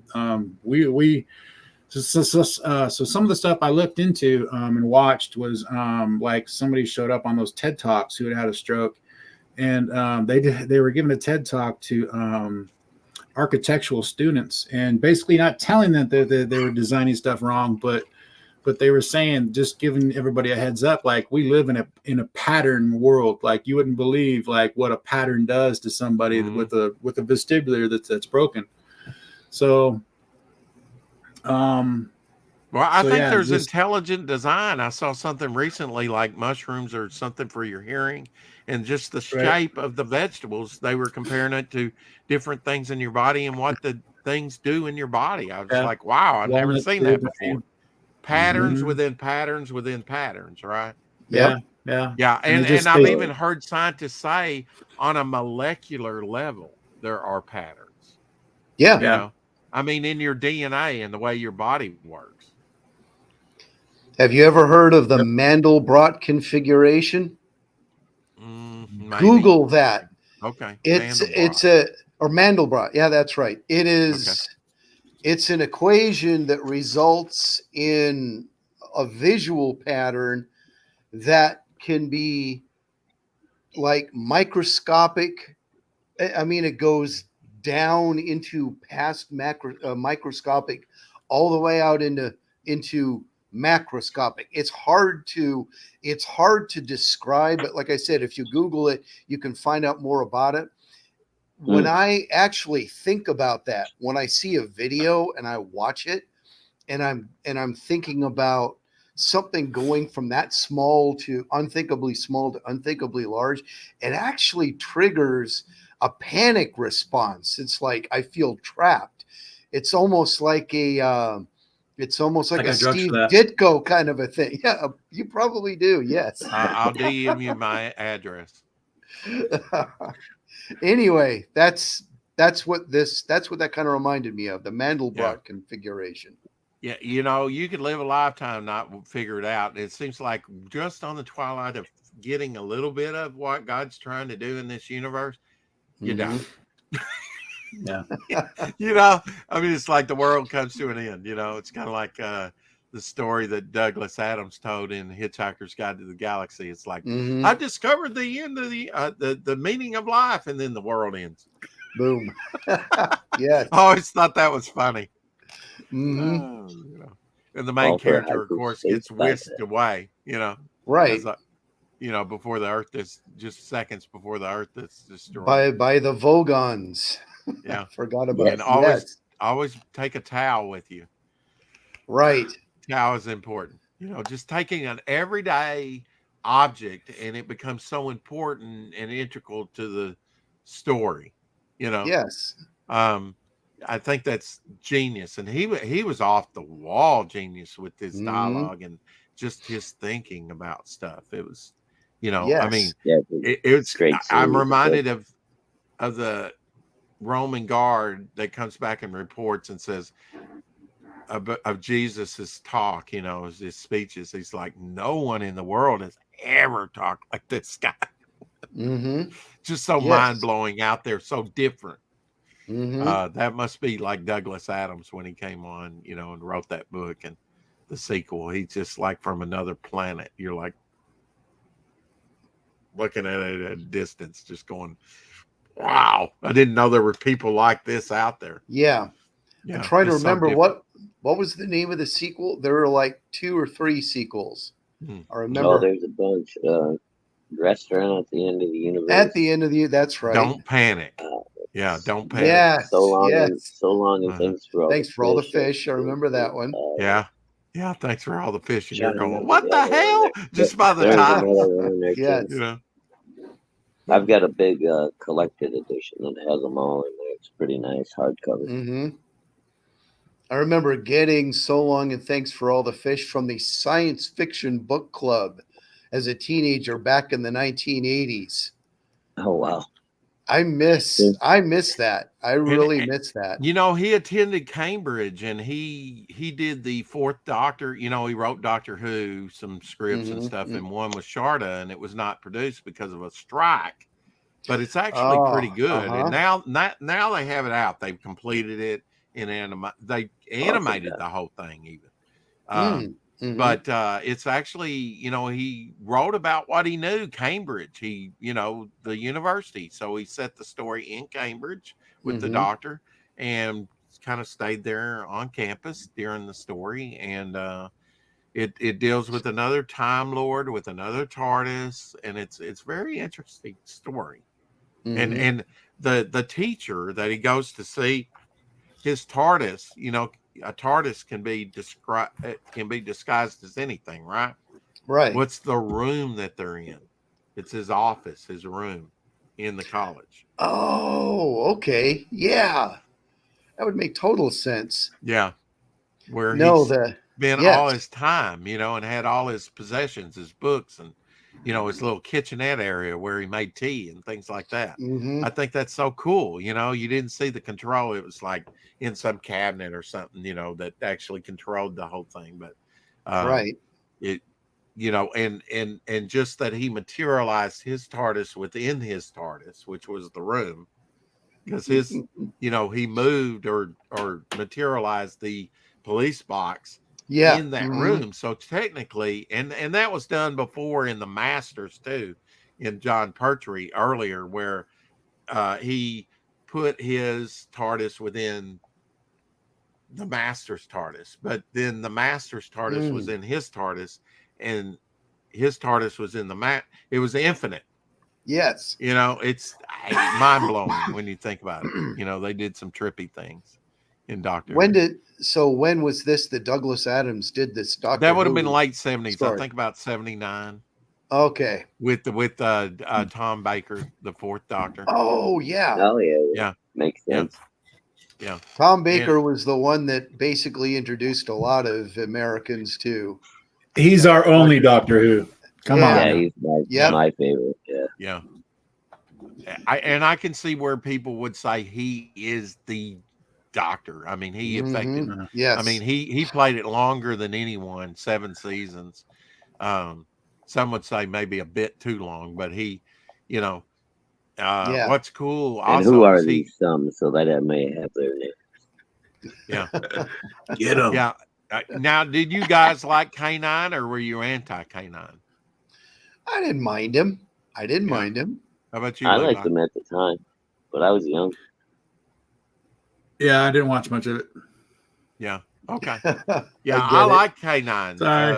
I like K9 Shadowhawk when I watched it on PBS. I mean, that was basically all the Doctor Who we got over here. I remember like maybe in 1975, they brought that and UFO back. They were doing more UK type things. Oh, yeah. And I think because what stood out to me about it, it was only for a few weeks because these things are in series, right? And I didn't understand Doctor Who. I just didn't. I didn't get it. I didn't get it till about 8 years ago, actually. But then, you know, sometimes you just got to keep chiseling away. Hey, Tree Goblin. You know, I sometimes I've got to take time to process things, JD. And I think that's when you're really trying to tell the story that you want to tell. Often that takes time, thought. Yeah. I mean, I remember when just trying to do a comic. Okay, I want to do a comic. I know I want to do a comic, but I also, my personal belief system, I want to do God's will. Yeah. Yeah. And so how do I work God without being offensive to God into my comics? You know, or forsaking what I know to be true Yeah. Shakespeare said, "To thine own self be true." Well, he might have been godless. I don't know, but you got to be true to your beliefs, and if you want to please God, you've got to somehow work what you're doing. Now maybe I'm overthinking this thing, but I think I No, found a you're way not. I think to me it was important, so that makes it important. Right. Because it was almost Yeah. crippling to me Yes. not to be able to do this, and it took me a long time to get over that. It really did. It took me a couple years just to get over that point as I was trying to develop things the way I wanted them to develop. Right. But I wanted to be in all things, do all things unto the Lord, right? You want to be pleasing to the Lord. That's right. Yeah. You want to live your life sort of vicariously, or him live his life vicariously through you. Rex shouldn't have an opinion. JD shouldn't have an opinion. Shadowhawk always has an opinion, and so does Doc. Levi shouldn't have an opinion. Why? Because if we're truly dead to self, a cadaver does not have an opinion. Jesus just says, "Come and follow me." I don't know. You can go with that the way you want. But, I mean, no, I truly die to understand. self, right? Dying to self doesn't automatically mean that you negate who you are. That you need, yeah, it doesn't negate who you are, because God created you to be you, and what it basically means is you stop doing things selfishly. You stop. The only reason why I want to do this is because I want to get rich and famous. Ha ha ha. But that should never be. It doesn't matter if you're trading stocks or or trying to come up with some business idea. It should be there should be something more to it than that. And basically, just long story short, the way that you look at it, it can be very simple. Like growing up, I couldn't stand C.S. Lewis. I didn't. People would read. They would read letters. Lion, the Witch, and the Wardrobe. Like I remember a teacher in fifth grade reading that story, and I got it. I understood it. I knew the whole thing about, Aslan and being sacrificed on the stone table, and then he disappears and comes back for the cross and the crucifixion. That's right. But it never spoke to me. Stephen King spoke to me, and I remember one summer at a youth camp, one of the But that was young when you were a 20-something, Satanist, JD, not a Christian. That's so this there one time was at church camp. one time at church camp. Yes. I went to that same church camp. I'm sorry, JD. So there was Camp one Cross, of the 20th. Coeur d'Alene, Idaho. Oh, really? Really? Yeah, I went to Camp Cross. Oh, wow. Okay. Rabbit trails. I'm trying to shoot the rabbits here. So there was a young 20-something. What's that? I was going to say Camp Cross was awesome. They had their own peninsula on the lake. I mean, if it's the one I remember, that's what I would go to, like in junior high. Yes. That peninsula was gifted to the church during the Great Depression for $1 per acre. And now sits on, in the 1980s, it was $1 million peninsula on that lake. Yep. So, I mean, if you guys, like in our area, Coeur d'Alene Lake is it's in Idaho. It's about 30 minutes from Spokane, and it's a resort town. So you have people like John Elway from the Denver Broncos has some, stuff there. It's within skiing and water skiing. And so its property is really expensive. And this church camp just sits right there on this pristine peninsula. Yeah. Yes. Awesome. There's a lot of church properties out there, especially with the Catholic Church. I mean, I know that when I did prison ministry, there's one in North Little Rock and multi-million-dollar because everything built up around it, right? But nice acreage and stuff, very private. But it was built as a former military thing in World War II, where the troops were housed. And Mhm. eventually the church got it early on, back in the 40s, and now it's worth something, and it's just Yeah. old Mhm. rundown World War II facility, but where the land is and everything, it's worth some money now, Right. you know. So to kind of go back to, I won't Your go too much Satanism? into this story. I won't Uh-huh. go into that. But I had a number of people basically saying, "Oh, this Stephen King stuff that you're reading, that's of the devil." I love Levi because he and turns all red that. like I do. He's just like, Yeah. he goes off Well, flush. He's like, I go out in porcupine. the sun too much, and yes, God. You could bake an egg on that head right now. Yeah. exactly. So you don't need to basically get rid of your imagination. It Yeah. took me a long time to figure that out, that God gave me an imagination for a reason, Yeah. but To I use was your ready to throw creativity it for all out. him in the Right. kingdom. Yeah. I was ready to throw it all out in my Mhm. 20s. I almost did, but it's like God said, "Okay, wait a Well, now, minute." how were you going to Yeah. throw it out? Hey, and you're thinking, how did you almost throw it out? It was a long. I'm probably going to do a live stream where I'll talk about Okay. it.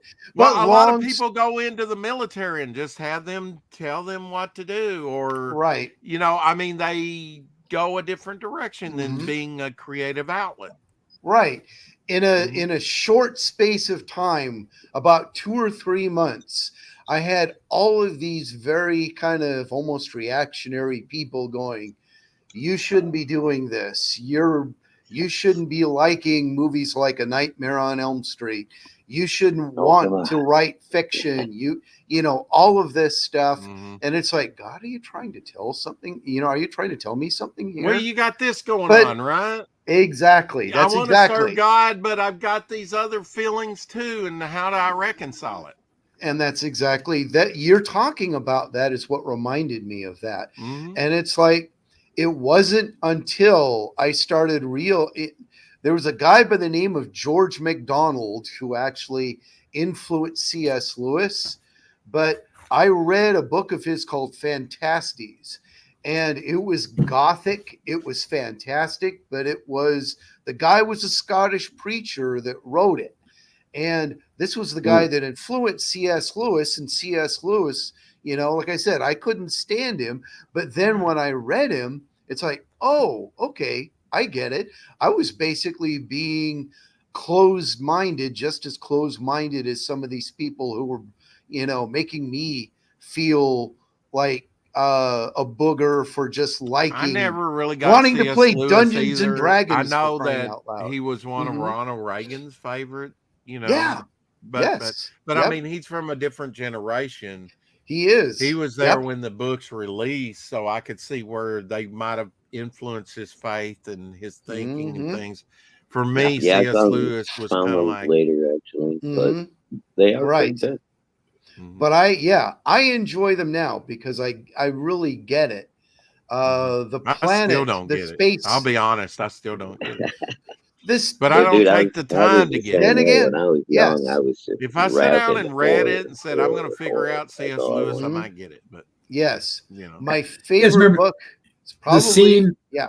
Mm-hmm. I was No, gonna say the Levi, please. scene that always sticks out in my head is and I'm gonna goof on the brother here, but it's the younger brother. He crawls into the sleigh with the evil witch, and she's got Edmund. that treat, Edmund. right? She keeps feeding him this treat, Turkish right? delight. Yep. And the way that Oh thing was yeah. written, I yeah, I really remember wanted one that. of those. I wanted one of those real bad. I did. I did I was like, too. man, Yeah. I Doc, want I'm some Where's of sending it you that. the going with link you over guys? on Twitter. Turkish Yeah. delight. I always thought it was like divinity fudge with maybe some Right. cherry center, but I guess What it was somebody bought some and then brought it home from Monterey, California, in this out of the We way had a store. discussion months ago. I mentioned divinity, and everybody knows what divinity is. Yeah, I was it's shocked. marshmallow fudge. My aunt used to Yeah. make It's it all the white. time. Yeah. Mm-hmm. Nope, I didn't know what divinity was. Oh, that was it. You didn't Mhm. know. I was like, how do you not Yep. know what divinity is? But So is that what we it's didn't supposed to all be have the from the same book? childhood. To me, right? that was something I heard about in church, No. dude. I was- Turkish delight. The Turkish delight that I If I had. mentioned peanut brittle, Turkish delight tastes like That's peanut not- brittle. It does. Does it It's like really? soft Okay. peanut brittle. I'm serious. okay. Wow. The kind that I had, I mean, it's strange tasting because it's from another part of the world. Shadowhawk, I sent Doc the link, so you'll have to let him in. You'll have to be looking for him if he wants Oh. to come in. All right, Yes. sorry, he's probably He wants to sitting come back in and do more damage than what I've done. there. He just got me in He trouble wants to for set me leaving straight. sitting That's back all it there. is. Choke slam me. But no, Come on, man. yeah. So There he is. basically, yeah. But I mean, That's- you I really, understand. I just bring that Come up on because in, it was Doc. such a, it what was is- just Doc, such, hello. it was just Greetings, such a greetings. thing with me, JD. You know, the Uh-huh. struggle. How do I honor God and how do I do I don't know how my little phone's gonna handle all what this I would stuff. like to do for comics? Mhm. I went through something so similar. Really? That's the reason I was saying I was screaming, you gotta let me in. So I was doing comics back in the early 90s. Uh-huh. And I didn't get convicted about doing comics. I got convicted about, my calling is as a healing ministry, as a counselor. And you're spending too much time on this comic book stuff. Yeah. So I was torn. And my mother was one of those. I can't believe you read that Lord of the Rings stuff. That's not very Christian. Like, well, actually, it's pretty doggone Christian, but Yes, it I is. could tell her that, So anyway, Told in Flash parable or allegory. I spent, right? Yeah. I spent my working career as a counselor, and then I've always done the fine art one, but my voice is gone. Forgive me. But then I ended up coming back to comics, and I'm like, I'm so used to every day of my life as a counselor is committed into the service of others. It's selfless. I put me aside, put everyone else first. Isn't doing this selfish, Doc? Isn't it selfish? And then I realized the same thing JD was saying. God gave me painting, writing, drawing, music, all these abilities. He gave those to me. He did not want to hand them back to him and go, "Oh, I saved these in pristine condition." No, he wants the tattered remnants of you back to him because you wore it out.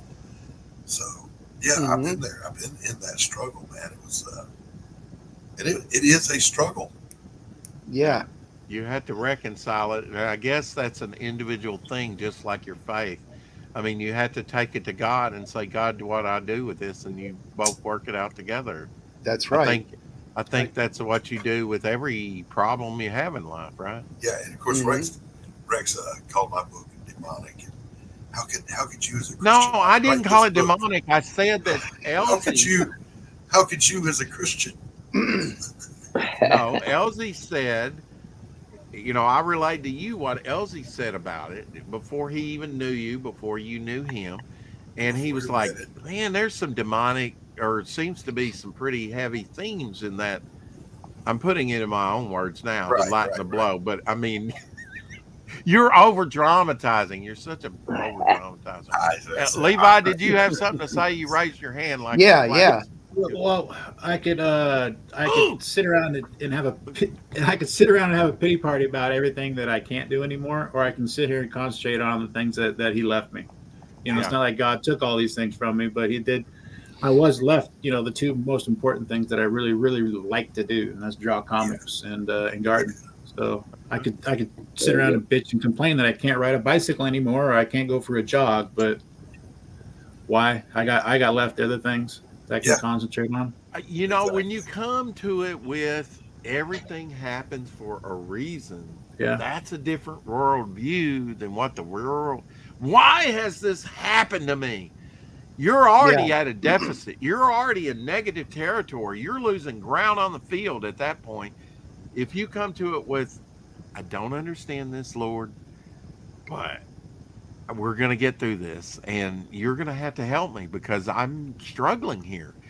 it'll work out, and usually does, and that doesn't mean that, I mean, just like today, it's like, oh God, I got to get up and I got to do this. This is absolutely got to be done. It should have been done weeks ago. And I've got to do it today. And there's still other things that I'm not getting done. And then burn my hands in the kitchen and then go to the steering wheel, burn them again. Like that. This is, God I'm was sorry, but giving you a sometimes lesson, right? you're held under the water for some reason. I'm So, yeah, struggling here. sometimes you step I'm back on a hook. away from all the things in your world and just yell at them and go, "Stop hurting me!" Right. Stop it. Yeah. Well, here's my famous words, Doc, and I know you said the same thing. Why does everything have to be so hard? And at the same time, Why is everything it's fighting me? That's almost like saying, why isn't life fair? Look, folks, life is not fair. Figure it out. Life is not fair. It's a process, and you're going to have to struggle. And listen, it's a painful process, so get a helmet. I went in the bathroom. I leaned over to wipe up on the corner of the sink where I spilled some water, and I raised up and I hit my head on the medicine chest. I was like, I hate you. And then I turned around and I smacked in the cupboard door I left open. I hate you too. It's just, but this is the world we live in. Yeah. And the mature mindset, of course, that we all do have, is you step away, you laugh about it, and you say, at least I have a cabinet to bump my head on. Right. It's all in how you look at it. Sink to wipe water up off of. And you're right. It's a discipline. You have to have a mature mind to sit back and not just do what your first instinct is, because sometimes your first instinct, like, oh, I burned this hand, so let me grab it with this hand and burn both of them. Don't, instinct, don't go by is to grab that medicine chest off the wall and take it to the fireplace. Exactly. Or slam the door and you forgot that it had a mirror there, and so now you got shattered glass everywhere. Yeah. So, so you just compounded the problem. Yeah. Or to yell out in the chat and lose your voice. My voice has been going all day because of hay fever. Well, you're married. Of course it's going to be going. No, we don't yell at each other. We're too old for all that shit. Okay. Yeah. There's a certain level of maturity that comes with all this gray. You learn when I'm waiting to see it. When to get upset, when not to. Ever since COVID, I get hay fever now. I never had it before. Now the neighbors can cut their grass, and I can be inside, and it'll come get me. So now I'm susceptible to it. Do you get that stinging sensation up in your nasal passages? Burning eyes, raw throat, Yep. Watering eyes. Yeah. That's bad. I hate Going around that. crying like some simp all the time. I can't stand it. You get all moist. I don't like it. I don't like it. Stay Puft Marshmallow Man. But I love what you guys have going. Galaxy Memorial Park, and I love this methodical approach you're taking to it. It's a good slow burn building up to something that I know is going to be great, because I've seen little bits and pieces and I'm stoked for it. I'm excited about it. Yeah, I mean, Doc, it reminds me of Hockey's The Dress, with his Emporium. He can go so many ways with that and tell so many different stories. When you go into a shop like that has all kinds of stuff, maybe from all over the world, you got a trillion different stories there. Same thing in a cemetery. You could have somebody just walk in and have memories of a whole story, or you could have it's just a gravesite is a Halloween story.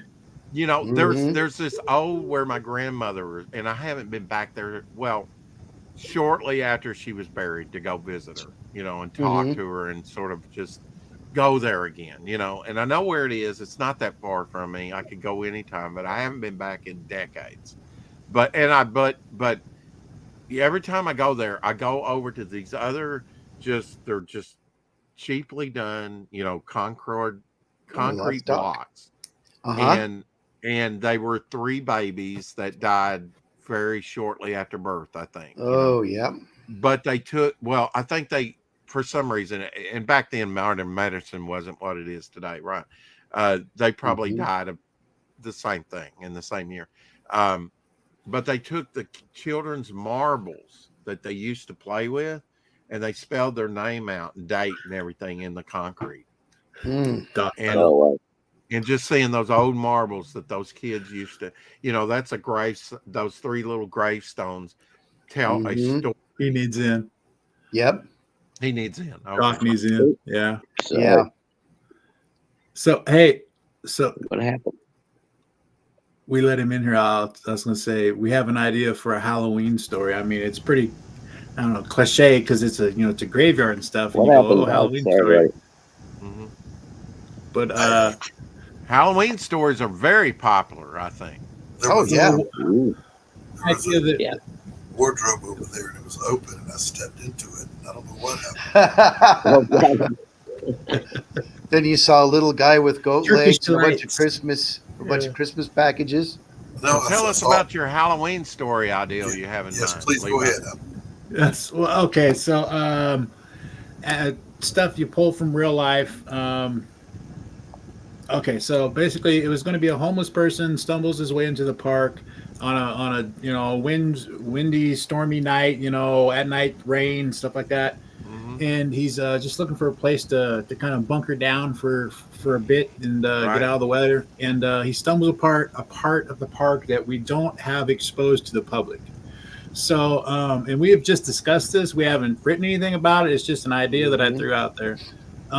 So in this section, you know how like in every major event, Magneto shows up, Dr. Doom shows up, and you have all these somewhat higher up villains that show up and participate in the overall good. Right, where they're like, well, I can't let this bad guy win because then I couldn't do it, right? So they show up and they fight beside the good guys.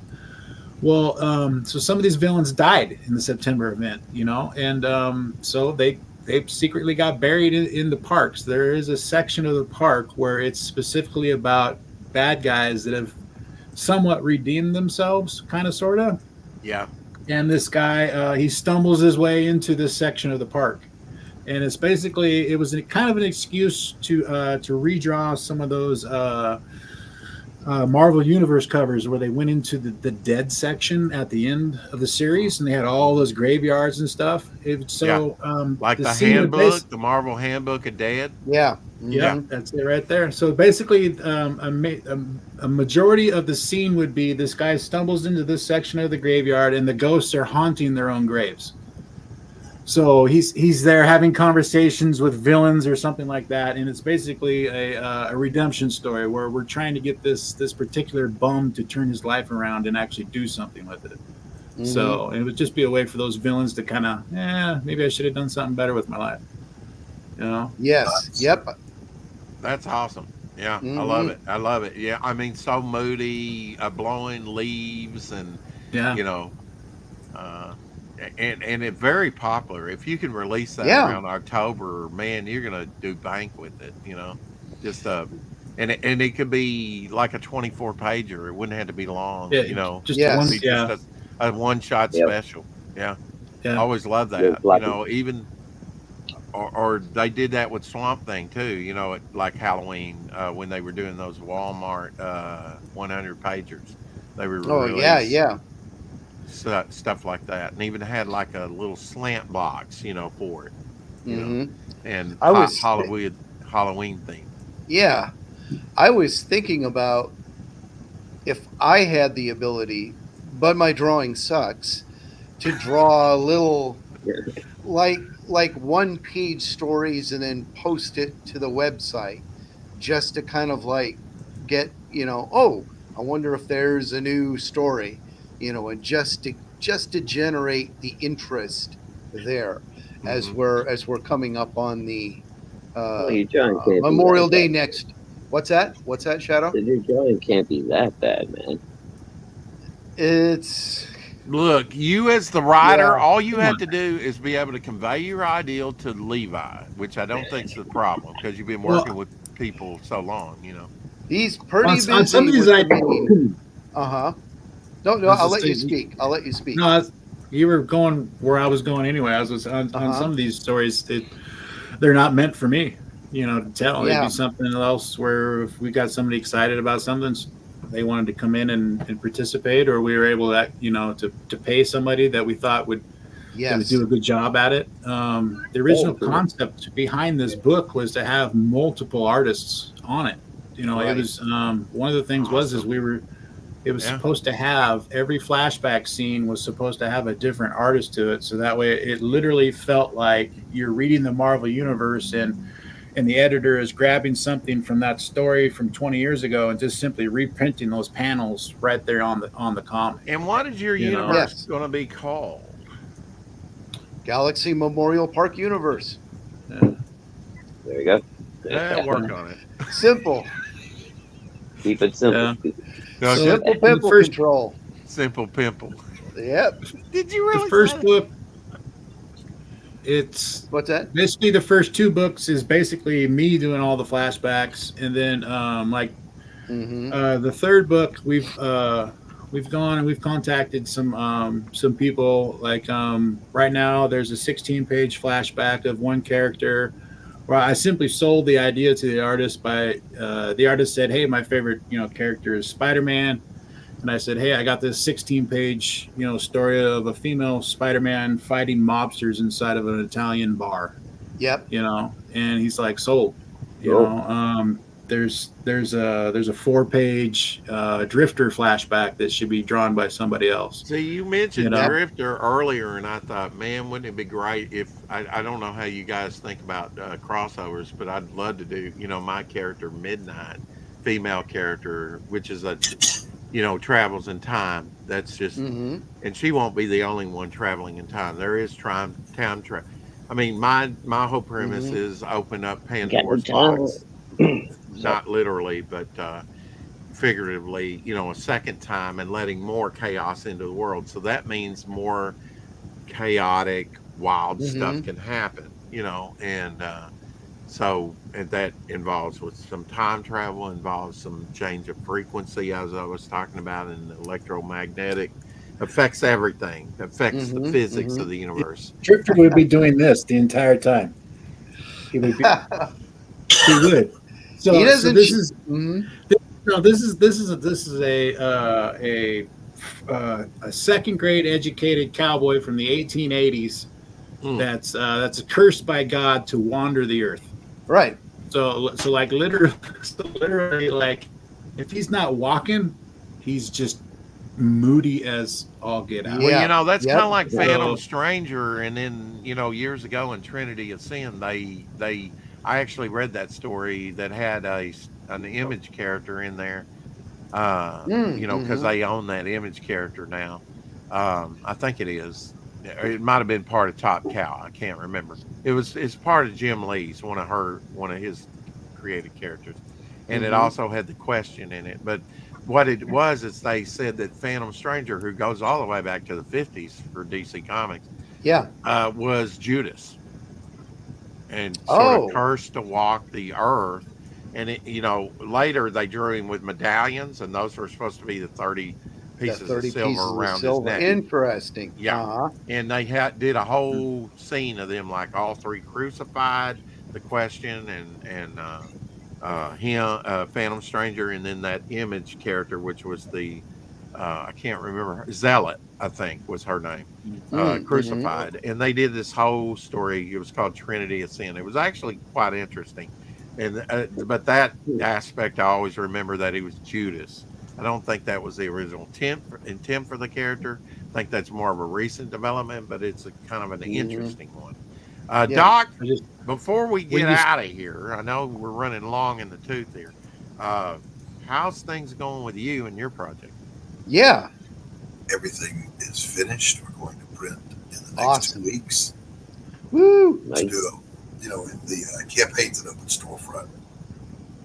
Mhm. Right. We're looking at the funding we have now and asking the question, can we fulfill everything with what we have? And if so, let's do that. But if we can't fulfill it all, we can certainly fulfill items A and B, and get those out, get some product in people's hands. Yes, But yeah, everything's done. that's Already- awesome. Yeah, it's great, Doug. I'm already burying myself under. I've got a commission work I'm doing, and then I'm already drawing the pages for the second Pariah book. So we're moving along. That is cool. Awesome. We like to hear that. Just finished the novella. Just finished it. Okay. Very happy with it. So, when do you expect to start sending stuff out? I mean, Like 2 weeks. oh wow, really? Yeah. Nice. Because I did back, and I'm looking forward to reading that. I really am. I'm really proud of the novella. I am. I know I'm a great painter. I'm an okay penciler. I'm a terrible inker, but I do the best I can. But I'm an amazing writer, and writing There you writing the novella really let me stretch my legs and Yeah. write. Mhm. Well, see, even that, Doc, we're kind of similar. I mean, when we first talked a couple years ago, we really clicked. We had similar characters and we just kind of in sync. And even on that, we're kind of the same. I kind of forgot my thought on that. What you were talking about. Mhm. I'm tired. They're working me to death. I sound so terrible. It's hard to sound enthusiastic. Yeah, you sound like the Godfather. I'm extremely enthusiastic. Hold on, wait. I forgot. I Really know how good to deal. talk when this happens. You have to go into your Marine Corps voice that you use on the island. So you understand, we're ready to go. We're ready to fire on all blasters here. There you go, all cylinders. Very Go. cool. Really quickly, Rex, how's Devil Flyer? How's that going? We're getting ready to kick it off. I'm going to be talking to Keith. I've got Glenn Fleming. I've got to have a meeting with him. I'm meeting with Jimmy Reyes here just as soon as he can spare the time. I only need about 2 minutes just to solidify. So, and I'm hopefully this Saturday going to meet with D. He's done a cover for me, and his wife is coloring it, and I've commissioned him to do a back cover for it. And he'll probably wind up doing a second piece because he's kind of doing the second piece from a different perspective than what I had in mind. But that's okay because what he's got looks pretty cool. So we'll probably use that too. Cool. So Great. we're getting ready. Just as soon as I can, that darn Juneteenth yesterday. Oh God, if I could cancel one holiday, it would be Juneteenth, no doubt. Okay, did you see the White House's announcement piece of paper on that for did when not. to show up for the event? No. I did not. So the White House held the event on June 10th. June 10th? June 10th. June 10th? On the piece of paper, it said June 10th. Incompetence. Incompetence. Did at they work. think 10th meant 10th or something? I don't know. So I don't know. I have no I've seen it idea. on the internet, so take it with a grain of salt. I heard, Okay. Yeah. I heard a black comedian talking about Juneteenth, and he said, "No, we was already free by then. It's just along around Juneteenth, some kind of time when people went, oh, we're free." Yeah, in Texas. Yeah, with the release of the governor's speech. I know they're talking about, and this is in debate now whether they do it or not, but I mean they're pushing it along in California, of course, crazy California. Reparations. So much on reparations. Oh, That yeah, will it's bankrupt the state. Don't even I'm go all there. for it. Can You're we all do for it? reparations? I'm all for it. I'm all Yeah. for it. See, because my people came over on the Mayflower, and I was a white slave that came over on the Mayflower. Mayflower. I was The white flower. That's right. the Wayflower, the Mayflower, the toady that came over was he was an indentured servant.